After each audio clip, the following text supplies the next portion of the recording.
one of 100 priorities consuming CIA executives that summer, but in retrospect, it was one of the inflection points that helped an agency move from its back foot to a war footing relatively quickly. Not much prepared the CIA for the roles and responsibilities its officers assumed after the attacks. In the fall of 2001, everybody in America assumed there would be more catastrophic tragedies. It didn't seem as though anything could stop the shadowy al-Qaeda adversary that Americans came to know overnight. Immediately afterward, the anthrax attacks hit America. Official Washington inevitably drew the conclusion that this was another al-Qaeda attack, this time with a weapon of mass destruction, a WMD agent. Al-Qaeda had been researching the bacteria, and the logic that they might attempt to rock the United States with an anthrax campaign immediately on the heels of 9/11 made sense. Washington was on its toes, and no one then would have guessed that the attacks were in fact tied to a disaffected American scientist. Simply put, America and the CIA were caught off guard. Back then, everyone thought al-Qaeda had infiltrated more terrorists in America, and that the next catastrophic attack was possible any day.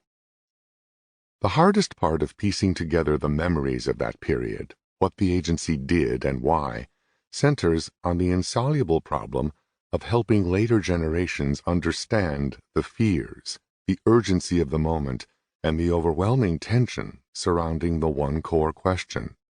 Can we move quickly enough to stop the next one? And if we don't, what are the consequences?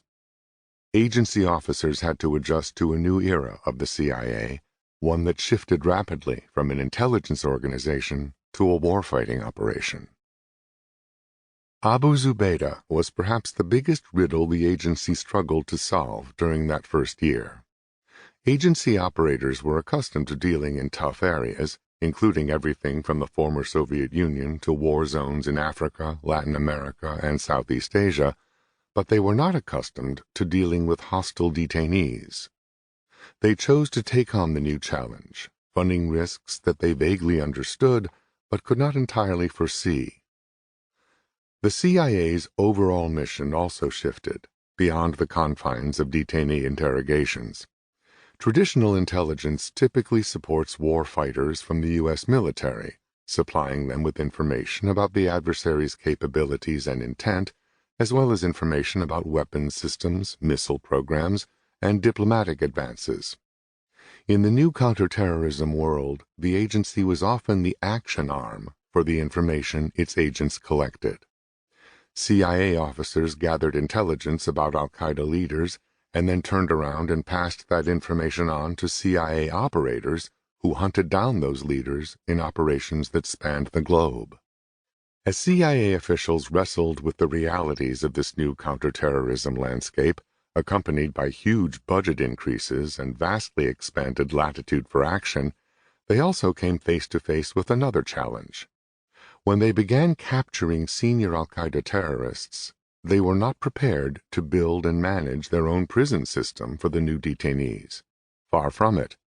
CIA officers had never even considered detaining prisoners as an option, and the CIA, as an organization, had no experience or capability in managing prisons. Nor were CIA officers recruited, trained, or practiced in dealing with recalcitrant prisoners who refused to give up the secrets that might stop the next plot. That left the agency with a dilemma. CIA managers felt a personal and professional responsibility to stop the next wave of al-Qaeda killings.